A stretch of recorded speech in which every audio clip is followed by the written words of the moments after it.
Hey, hello everyone. Can you hear me? Yes. Okay, great. Good evening, everyone. I'm going to welcome you to our first Educator Connect special webinar segment. So first, I'm delighted to welcome you all to today's session. And our session will last for about an hour and will consist of following segments.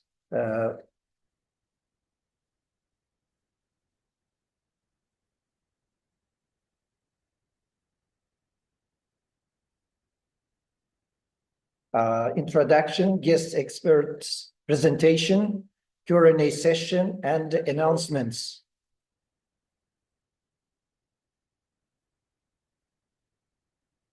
And now let me introduce our presenter. We are honored to have our distinguished speaker with us today, Afroza Akhter Tina. Afroza Akhter Tina is a dedicated educator with over 13 years of experience, currently an adjunct professor at Webster University in Tashkent. She holds a master's in English and a TESOL diploma. She's also a US Department of State exchange alumna. Ms. Tina has taught in Turkey and Russia as an exchange faculty member, and she has presented over 100 papers at Academic Excellence. Her research interests encompass assessment, clear content and language integrated learning, critical thinking, and teacher education, underscoring her passion for professional development in education. And there is an email. She can be reached at afrozatina@webster.edu.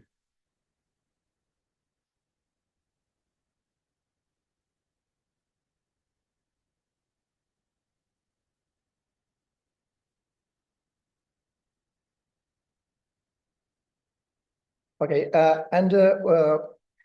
hello with me, there will be my colleagues, community leaders. Nadira Kushbakova is a chat box moderator, along with other community leaders. So the floor is yours. Afroza Tina, dear Afroza Akhter Tina. Thank you. Thank you so much for the introduction. So may I share the screen first? I think you need to stop sharing your screen. Yes, thank you.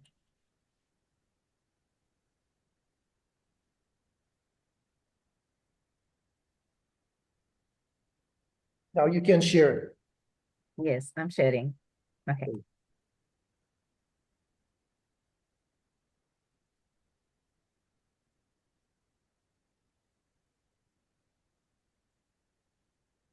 Well, I don't need to show you the photo of Webster University in Tashkent because I know that you all know Webster University. But I'm actually very glad to be a part of this university. I'm Afroza Akhter Tina, and I'm from Bangladesh. Bangladesh is a very small country, and I know Uzbekistan is a very big country. But Bangladesh is a very small country, and India is our neighboring country. Most of the time, people, have the kind of misconception that Bangladesh is India or a part of India, but Bangladesh is not a part of India. Bangladesh is a separate country. It's an individual country. India is a different country. And Bangladesh is also a Muslim country like Uzbekistan. So I'm also a Muslim. And I'm very happy today, actually, to be a part of this webinar, especially when I feel that I'm also an open alumna like you. And I'm also working in Central Asia. And that's why I'm very much glad to be a part of this webinar today. But apart from teaching at Webster, I'm also a teacher trainer. I have been regularly training teachers, local English teachers, through Tashkent Regional Pedagogical Skills Center and USTI. USTI means Uzbekistan English Teachers Association. So I have conducted several workshops for both Tashkent Regional Center and USTI during my stay in Uzbekistan. And from here also, from Bangladesh also, I have been conducting online workshops for several other voluntary English teachers organizations. Now, as you can see that today our topic is empowering learners through innovative assessment, transforming CLIL practices with alternative techniques. Before starting the discussion, I would like to share that this is one of my major research interests these days. So I work with different types of alternative assessment ideas, but these days I have been connecting these alternative ideas or techniques through CLIL. So this particular presentation could be actually a very, very effective one for those who are thinking something different types of assessments beyond the formative and summative assessments that we usually do in our regular classroom. So at the beginning, I would like to share that we all know about CLIL, but still, just to have a quick overview, CLIL is content and language integrated learning. I guess we all know this, and it focuses on subject content and language skills. And that's why it interests me the most, because when we think of CLIL, actually the focus is on two things. The focus is on the content, and at the same time, the focus is on the language skills. And when we think of alternative assessment in CLIL, because we all know about CLIL, and when we think of alternative assessment in CLIL, then there are certain points which definitely matters. And the first one is, it actually, as I have said, it is something which is beyond the kind of traditional assessments that we usually do in the classroom for our learners, whether they are at elementary level or high school or at universities. So it is something beyond the traditional examinations. And the second point is more authentic measurement. So through these alternative ideas, I believe that we actually could measure our learners' regular progress, which is very important, because we all assess our learners at the end of the course, at the end of the semester, at the end of the term, which is very formal, of course, formal and maybe standardized and very official. But this is something through which we can measure actually not only the learner's progress, but also we can have a kind of reflection as teachers, which is very important. And the third point is about focusing on the process. So sometimes the process is also very important.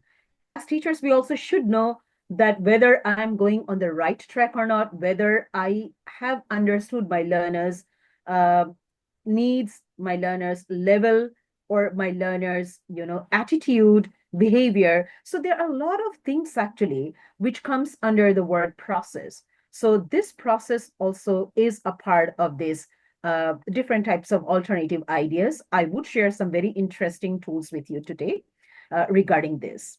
And then the next point is about increased student engagement. Of course, when we think of using alternative ideas in association with CLIL, it definitely increases student engagement. And then the point is about differentiation. As teachers, we also feel that we don't have the same level of learners in the classes every time. Now, I can say that I'm fortunate that at Webster, I usually get almost the same level of learners in my class. So I'm fortunate from that perspective. But I was not fortunate like this before. I had actually mixed level of learners I used to have mixed level of learners in my classroom, regularly in my classroom. So then when we have mixed level of learners in the classroom, we think of differentiation, we think of differentiated instruction, we think of differentiated materials. And then on the basis of that, we also need to prepare differentiated examination question papers. So that's why it is very important. And of course, it improves language skills, and it's also important for better feedback. Now, what is an alternative assessment?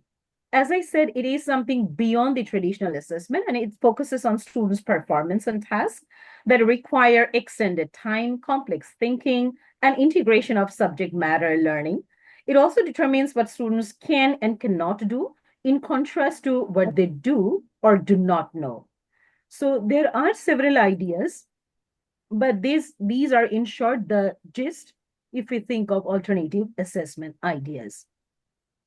Now, the next important question, where did I come up with the ideas? Most of the people actually ask me, how did I get these ideas? And here, actually, I have a connection with you.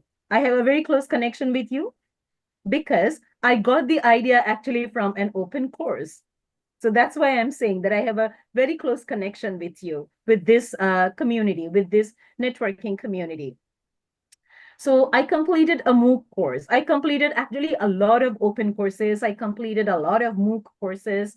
But this actually, the ideas came from a special MOOC course, a very, very special MOOC course, the titled Art of Everyday Classroom Assessment for English Language Learners.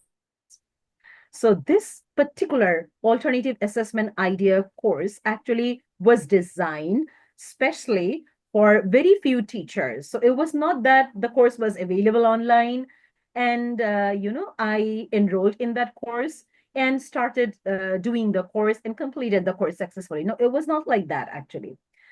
This course was designed specially, organized specially for very few teachers. And I was fortunate that I was also part of the team. And then we actually got the invitation to get enrolled into this course. And that time, when I did this course in 2017, during that time, the word open actually was not in the market. So we used to call these courses, open courses, e-teacher courses. I don't know whether you are familiar with this term or not, but in 2017, even in 2014, when I did my first open course, I mean e-teacher course, that time also, we didn't use the word open. Rather, we used the word e-teacher. So the courses were, known as e-teacher courses, but later these courses actually became open courses. So I did this course and got the ideas, so many interesting ideas. And believe me, since then, I have been working on different alternative assessment ideas. So the course actually transformed me in terms of, organizing assessment ideas in the classroom. Now, the objectives of this demonstration is that I will present 4 alternative assessment ideas. As you can see, individual assessment cards, progressive I can statements, portfolio assessments, and reflective diaries. So these are the alternative ideas which I am going to share with you today, and would try to show you the connection, why these are important and how this could be associated when we think of content and developing our language skills at the same time. So let us focus on the first alternative idea, which is using individual assessment card. So I would like to request all of you to please focus on this particular alternative idea, assessment idea, because this alternative assessment, using this alternative assessment card was actually totally a new concept for me. I have heard different types of alternative assessment ideas before, but I actually haven't heard about using assessment cards. So is there anyone who has heard about this assessment cards as alternative assessment tools here in this group today? Anyone? You can share through chat box. Have you heard about this alternative assessment card? Yes, before? Alex, you can share your experiences here on chat box, and then you can also ask your questions to the presenter. Yes. Then Nadra, our moderator, will address it to our presenter. Exactly. And exactly. Yeah, I would like to say. Does it move? Yeah, you can continue. Yeah, great. Okay. Yeah. Thank you. Welcome. So I was just simply, I was wondering whether you know about this assessment card or not. This is very interesting.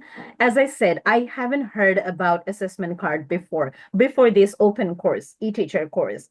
Now, the ideas are very interesting.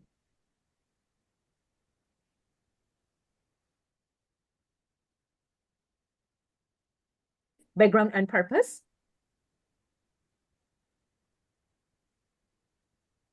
Yes, slideshow, resume slideshow. No. No, that's why I'm saying. So that's why I said that maybe so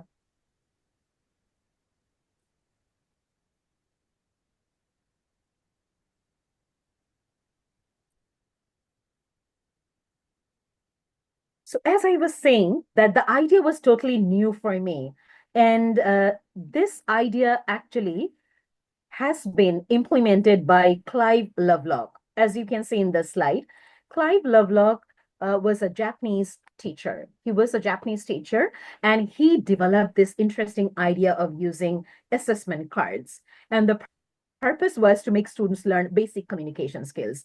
For your sharing, I would like to mention that I have Clive Lovelock's article, not only Lovelock's article, but also all the articles in my file. I have stored them so that I can share with anyone who is interested in reading, articles on these interesting alternative assessment ideas.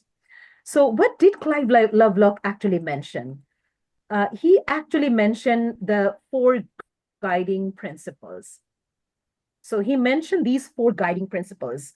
So while designing an assessment card, we should think first about obtaining, storing, retrieving, and using language. So these are the first things which should be in our consideration at the beginning. And then active involvement in the learning process. So the learners actually should be involved actively in the learning process. So it's not that we are making an assessment card, we are sharing those cards with the students, and they're doing whatever they want to do. No, of course not. They should be actively involved in the learning process. And then there is the consciousness raising. So this card is also about raising consciousness among the learners and then focusing on social and communication strategies. So finally, actually, this card enhances learners' communication skills or strategies, whatever you say. So this is actually Lovelock's assessment card. This is how it looks like. So this is one side of the card. Actually, the card has 2 sides. This is one side. As you can see, it has name of the student, number, class, and then lots of points, attendance, month, day, record, absence, score. And Lovelock actually gave the students assignments. So he created one column with assignments, and then due date, late submission, and then rewriting, comments, and then scores. So he actually designed the card this way, the way he wanted, and the way the syllabus actually was, in front of him. And this one is the other side of the card. This one is the other side of the card, which he created.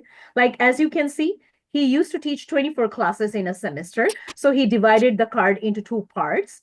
And then he gave some keys actually, like E, C, Q, A, L, P, H, I.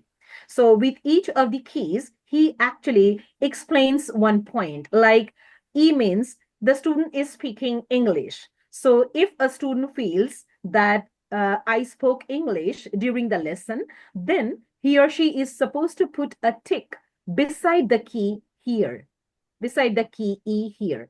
So this is how the student will fill up the columns, whether they will put a tick or a cross. For example, if a students feel that I haven't communicated in English in the classroom, then he or she will put a cross beside the key C here in the first class.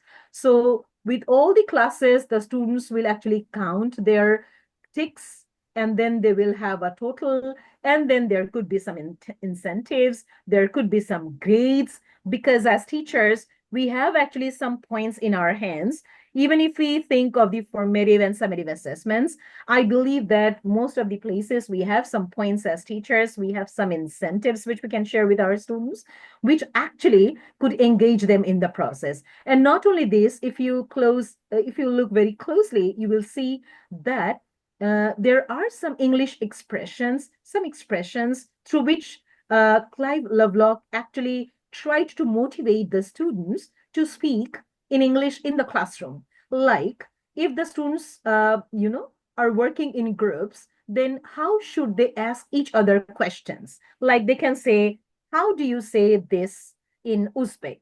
Or how do you speak cooked in English? How do you pronounce whom. So something like this. There were actually some expressions in the cards to just guide and help students. Now, let me show you my card. So as you can see, this is my card. I customized this card the way I wanted. So this is the beauty of assessment card.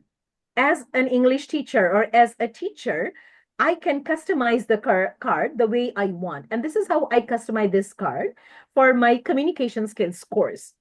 So in the university, during 2018, I was teaching the course Basic Communication Skills, where I customized this assessment card this way. As you can see, I used to teach 18 classes per semester, and this is how I created the columns. These are the keys that I gave to my students. And here are some English expressions that I also included to actually help the students to, encourage them to speak in the classroom. And at the end, we have a space for a student signature. The idea was that students themselves will fill up this card, but as teachers, we cannot be passive in the classroom. As teachers, I was also moving. I was also working with the students. I was also monitoring. So monitoring is very important. Although we say that the students will fill up these cards, but the teachers actually play the vital role here because they become the monitors, because sometimes we cannot believe the students whenever they are, assessing themselves sometimes. So that was the idea. Now, why this card is effective when we think of CLIL?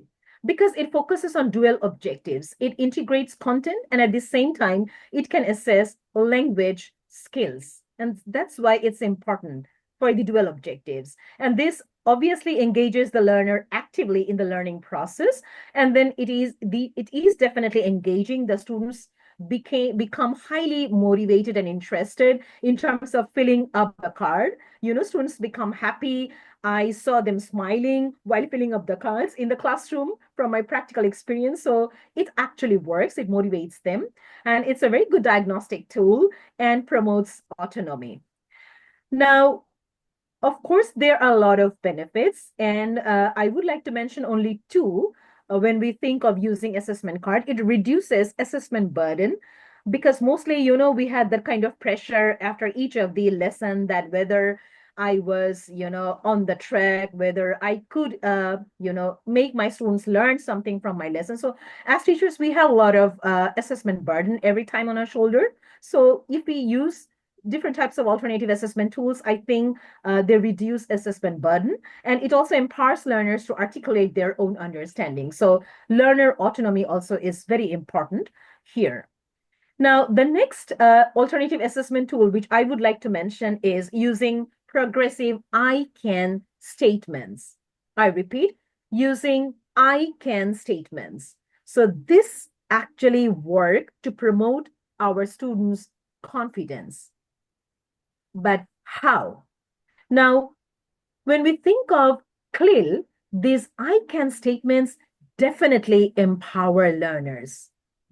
Now, these I can statements where students have that, kind of power to say, teacher, I can write a compare contrast essay. Teacher, I know how to use present continuous tense. Teacher, I know how to use second conditional. So these statements like these actually give the learner so much confidence and so much power that the teacher also feels, empowered in the classroom. And this is in some way or the other a kind of relief on, teacher, because this is student friendly. The students are motivated, and it not only focuses on the content, like when students say that I know how to use present continuous tense, so they know the content, they know how to use present continuous tense, and at the same time they're saying that they're saying something probably in present continuous tense, that I am using present continuous tense now. So they know about present continuous tense, and at the same time, they are sharing their ideas in present continuous tense also. So that's why this is a very, very effective and engaging tool. And there are lots of benefits of using I can statements. It increases awareness. It is a kind of self-monitoring process. As I said, it increases motivation, and this actually gives them the agency. Now, this strategy has also been developed by Fife McDuff. As I said, I have all the articles stored in my file. So if someone needs them in future, you can request. I would be glad to share with you all the articles. So it's a strategy which has been developed by Fife McDuff, Khadija Al-Haiki, and Caroline Lindsay. And there is an, yes. So how this can work, I actually, while implementing this I can statement practically in my classroom, I won't say that I only had kind of positive feedback from the students, but I also heard, I can't do this or I can't write this from my students. But believe me, even when I heard from students that, teacher, I can't write an explanatory essay. Teacher, I can't use present perfect continuous tense. These sentences didn't demotivate me as a teacher, because now I know that my students are confidently saying that they didn't understand about using, how to use present perfect continuous tense in their regular life or contextually. So as teacher, we also should know that the students didn't understand this point. The students didn't actually get the lesson at all. The students couldn't actually focus on my maybe strategies or my process. So as teachers, this is a very good kind of reflection from the students. And here, teachers can present one single I can statement. The teacher can share a series of I can statements before the lesson. The thing is, whatever we teach in the class, we have a lesson plan with us. So along with the lesson plan, if we can share a series of I can statements with the students at the beginning of the lesson, and if we can request the students, to use those series of I can statements as checklist and put a tick or cross after completing the class or the activity, then this could be a very good reflection from the students regarding the lesson. And the beauty of this I can statement is actually that students can, students can use the I can statements the way they want. And as teachers also, I can customize the I can statements on the basis of the level of the students, on the basis of the needs of the learners. So there is nothing like concrete I can statements for a lesson or for a class. The thing is the teacher customizes the I can statements. Like if I have poor level of learners, then my series of I can statements will be different. If I have more advanced level of learners, obviously my I can statements will be different. Like here, I would like to mention about an activity, example activity, which I practically implemented in my own classroom. Like I gave them reading comprehension on two cities, Dhaka and Sylhet. Dhaka and Sylhet are two cities in Bangladesh. So I gave them a reading comprehension on this. And the questions were, after reading the handout, write an argumentative essay. So the students were supposed to write an argumentative essay. And then I requested them to assess their own writings with the help of I can statements. So before coming to me, the students themselves will assess their writings with those checklists, with the series of I can statements, which I gave them at the beginning of the class. So like, for example, if I have beginners in my classes, as you can see, the I can statements could be from level 1. I can identify an argument to support a claim. And the students can also say, teacher, now I can identify claims from a given text with reasons and evidence. So if they move on to level 2, they can say, I can choose an argument to support a claim. And if they move on to level 3, then finally they can say, I can write an argument to support a claim. So look, gradually the students actually are checking their own progress, whether they can identify at the beginning, and if they're able to identify, then whether they can choose arguments. If they think that, yes, I can choose argument, then they move on to level 3, and then they would be able to say, I can write an argument. If, for example, a student says, the teacher, no, I can't write an argument, but I can choose an argument, that's okay. So from that reflection, we get the idea that this particular student is at level 2 at this moment, but maybe the other students move on to level 3. That's okay. So I need to give a little more time to this particular student who is stuck in level 2, because I also need to move him to level 3. So it's very interesting, very engaging, believe me. Once the teacher understands everything, once the teacher can demonstrate everything properly to the students, they amazingly work in the classroom. Now, the next assessment idea which I would like to share is reflection diaries, reflective diaries or journals, whatever you say.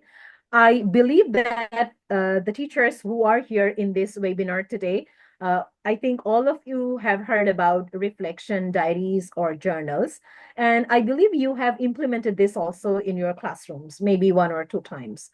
And we all know the benefits actually of using these reflection journals. They encourage critical thinking, obviously, and they support goal setting and learning articulation. Now, what are reflective diaries? We all know, but still, if I have to clarify the major points when we think of reflective diaries, then it is actually a student's learning journey. So that's why I love the idea. So here actually the student actually the student portrays or the student reveals his or her journey. So this particularly reflects her journey. And then this also encourages critical thinking skills.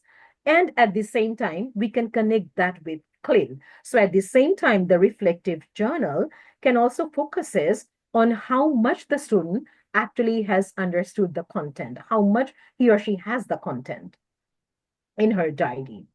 So here the focus area for reflection could be teaching and learning activities, and then personalized learning expression, and then application to practice.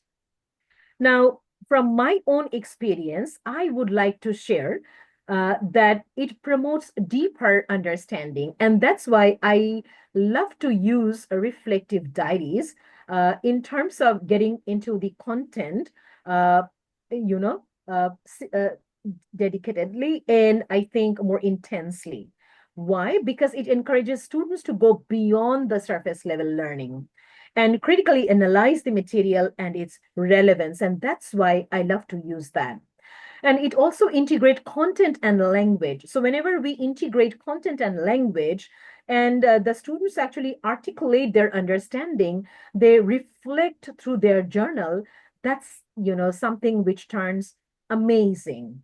And it also fosters self-awareness. It develops metacognitive skills and encourages students to become more conscious of their learning process.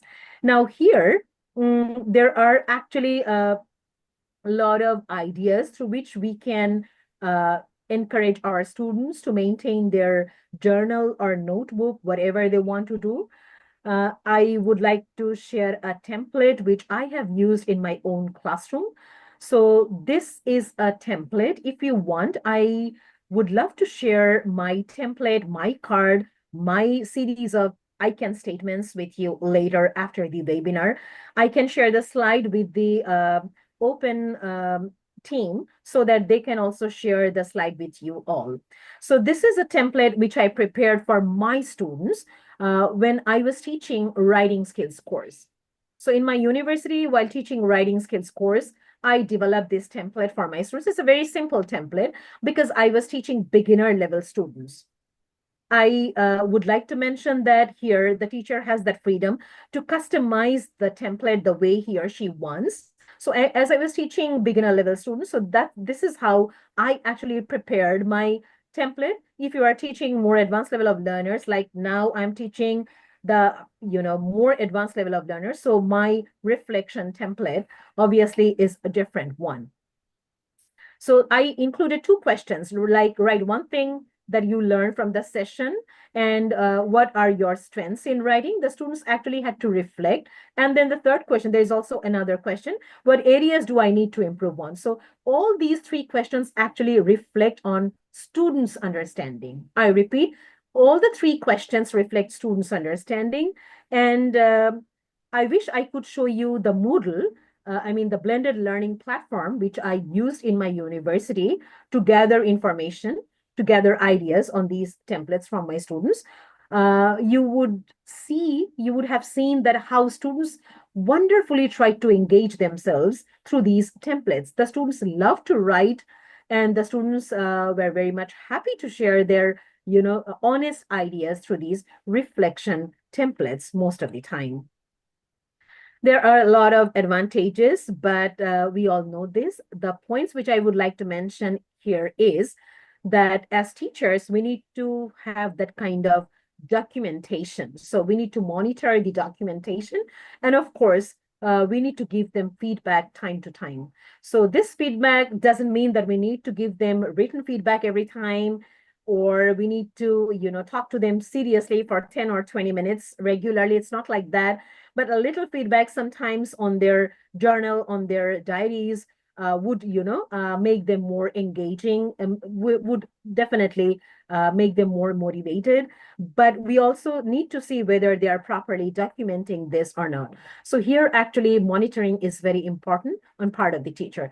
The last alternative assessment idea, which I would like to mention, is portfolio assessment. I know that this is a very common thing, and you all know about portfolios, but that's why I won't talk too much about this. But here, when we think of CLIL, I would say that this actually is a systematic collection of student work, and it's a curated story of growth. So whenever, especially while teaching writing skills, I found writing skills and teaching practicum, whenever I'm teaching practicum courses these days, I found that this portfolio assessment works as a magic, because whenever I request a student to show me what he or she has done, and whenever he or she, reflects on that, on his or her portfolio, I feel that I could easily feel where is my student. I could easily track my student's progress. So that's why I love this portfolio. And especially in 2-3 courses, I believe as teachers, we would agree that this portfolio works the best. So because there are drafts and revisions, there are self-reflections, there are feedback from teachers. And when we think of CLIL, it's a kind of holistic approach, holistic kind of assessment. And as we know, it demonstrates growth. It's very much visible. The growth is visible. The progress is visible. It also promotes self-reflection. And it's also a kind of authentic assessment. So whenever the student shows his or her portfolio, we understand that this is how he or she is progressing. So there is nothing like a fake or no cheating or nothing like that. So we can actually measure their original progress, and it integrates content and language. So there are a lot of benefits. I have mentioned all these, but at the end, I would like to mention that this actually has these alternative assessment ideas. They have a serious impact on student development. From my practical experience, I understood, and that's why I said at the beginning that my research, this is one of my major research interests these days. So it is actually a kind of growth to measure students' understanding of the content and their language skills. And it's a professional growth for educators. Like as teacher, I also feel that how am I teaching, or what modifications do I need? What changes do I need to do in my teaching? What methods actually do I need to, focus on? Which method works? Which method doesn't work? So I also need to know this. So it's a kind of professional growth for me as well. And alignment with contemporary educational paradigms. So valuing student agency and teacher adaptability is one of the prime concerns when we think of CLIL with this alternative assessment ideas. Now, here, finally, I would like to say that although we say that we do this or that, but the teacher's role always is a multi-role, actually. We are multitaskers, I always say. Teachers are magical creations of Allah, because we are multitaskers. Like we are controller, we are also organizers, we are participants, we are assessors, we are prompters, we are very good resource, of course, for the students. We are at the same time tutors, we are observers. So we are actually everything for the students. And finally, I would like to end with this idea, with this favorite quotation of mine: knowing what students know is important. Sometimes we feel that as educators, as teachers, we know a lot. We know a lot more than the students, but very few times there might be possibilities that students also know a lot, like me, even sometimes more than me. Because these days, I feel that students are more capable in terms of using technology than me. So every day I have that kind of, serious concern that I'll have to develop myself. I'll have to develop myself. I need to know technology more than the students, because I cannot, lag behind students. Of course not. So students actually are motivators in this regard. They actually push the teachers that, oh, well, we need to be more updated than our students. So that's important. And thank you so much, everyone, for having your kind patience, for hearing me. And this is my personal email and my LinkedIn profile, my Skype, my Facebook profile. So if you need, you can contact me. And this is also my WhatsApp number. So if you want, I would love to answer your queries even after the webinar. So thank you, everyone. Thank you so much. Wow. Thank you. Thank you, Afroza, Akhter, Tina. Thank you so much for your valuable insights. Would really appreciate your time and expertise. Of course, we will share your contacts, no doubt. We'll share them on Open Central Asia interest community. So they will see your presentation. They will see the session recording. Okay, let's move to the Q&A session. Dear Nadra, we see some questions here from participants, right? Yes, thank you, Tina, for the great webinar. I learned a lot. So I'm going to read from the Gulnara Abiba's statement. Her answer, she answered the question you gave at the beginning of the webinar. Yes, I use alternative ways of assessment like peer assessment, viewing feedback, using different color codes, and on the basis of the level of the learners, I guess, because when you say that you use different color codes, maybe it's for the primary level or the elementary level of learners. That's interesting, because as teachers, we have that freedom actually to use tools the way we want. It depends on the level of the students. It depends on the, on the syllabus. It depends on the content. It also depends on the culture sometimes, of course. Good to know, Gulnara. And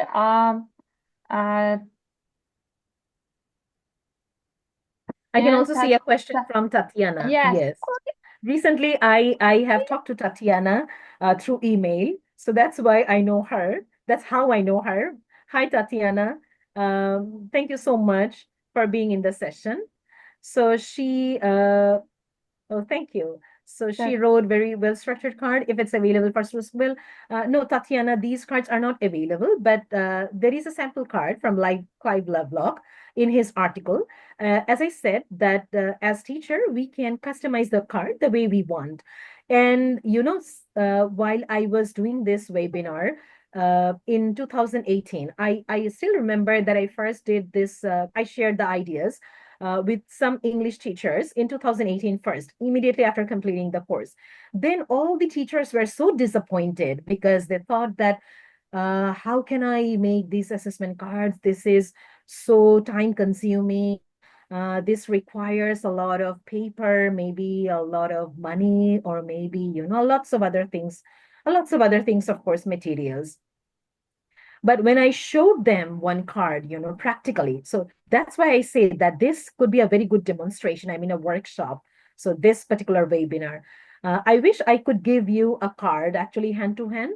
So when I showed them the card, actually the thing is you need to prepare the cards once, because I believe that as teachers, we know that what are the courses that we teach. For example, I teach only 5 or 6 courses. I know I only teach those 5 or 6 courses. So if I can prepare cards for one course, then it's so easy, Tatiana, so easy to use them every time. So I use the same card every time. Yes. Or once for a course. Yes, one card for one course. Yes.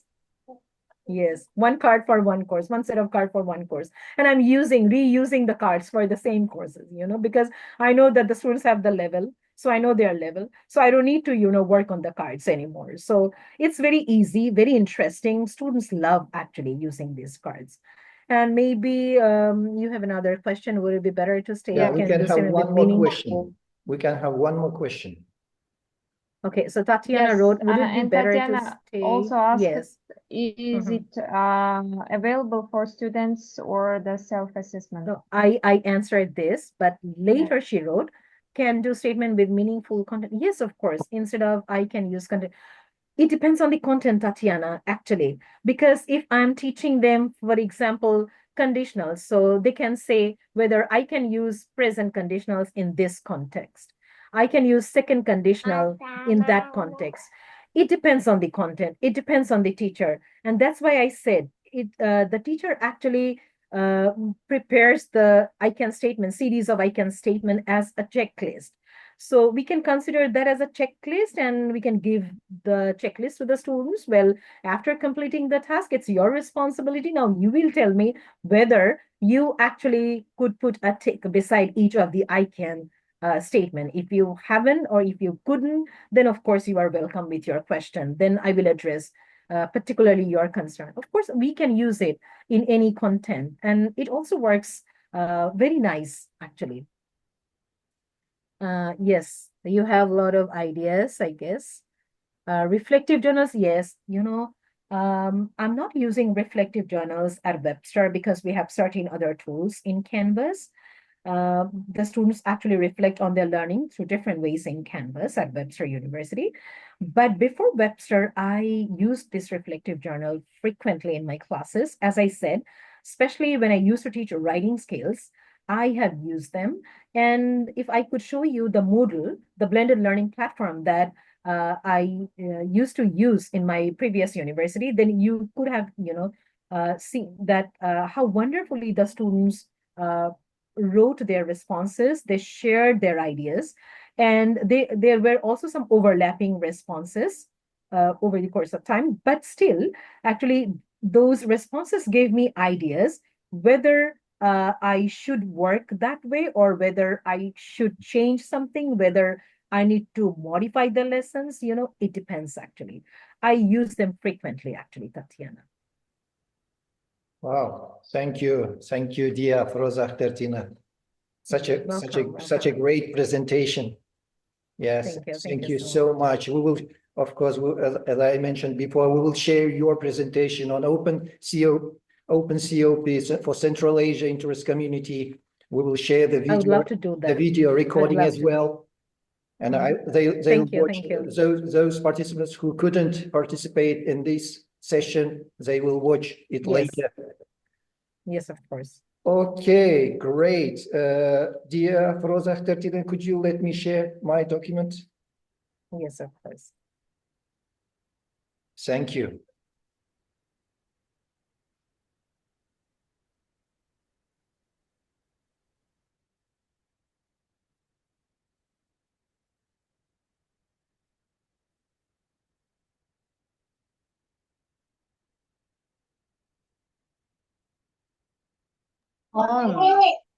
On September. Okay, in September. Can you see the screen?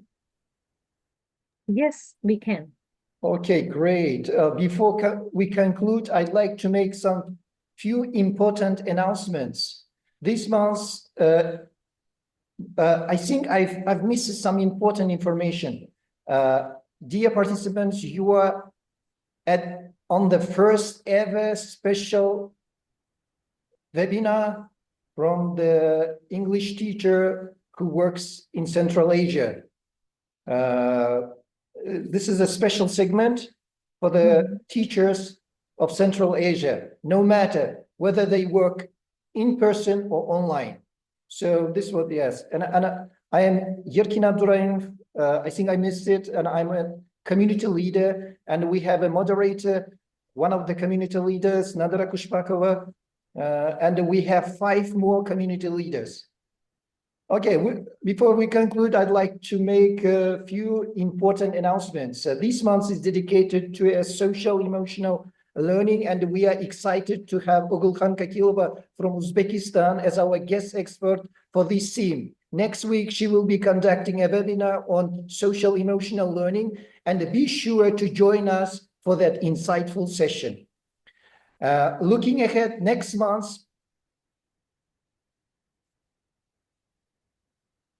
we will focus on assessment and feedback. Our guest expert for this theme will be Mubarak Hazratkulova from Uzbekistan. Uzbekistan, you see, very active this month and next month.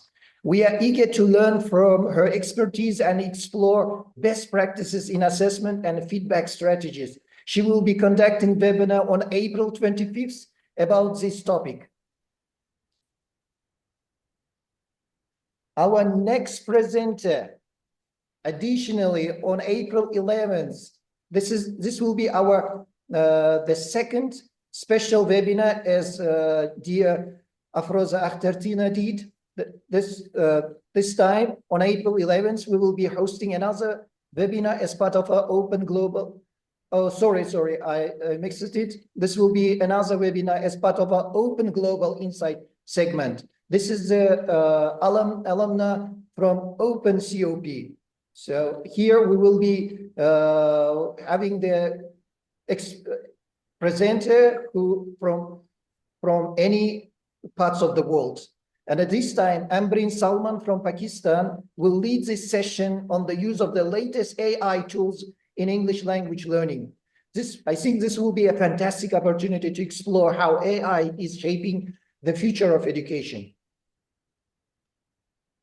On April 18th, we have another exciting session. This time, the second special webinar, as our presenter Afroza Akhter did. This time, we will be featuring Zeynep Suleymankulova from Kyrgyzstan. Her presentation, Think, Write, Reflect, Effective Strategies for Generating and Organizing Ideas in Writing, I think promises to be highly beneficial for educators. You can apply for all these segments, dear participants. The links for application will be shared shortly on chat box. We also have our own Facebook page and YouTube channels, and their links will be provided as well. So stay tuned. We encourage you all to mark your calendars and participate in these upcoming events. Thank you for your time and engagement today. Looking forward to see you in our future sessions. Thank you. Thank you so much. You are welcome. Thank you. Thank you, Tina. Thank you. Thank you. Thank you. Thank you. Bye.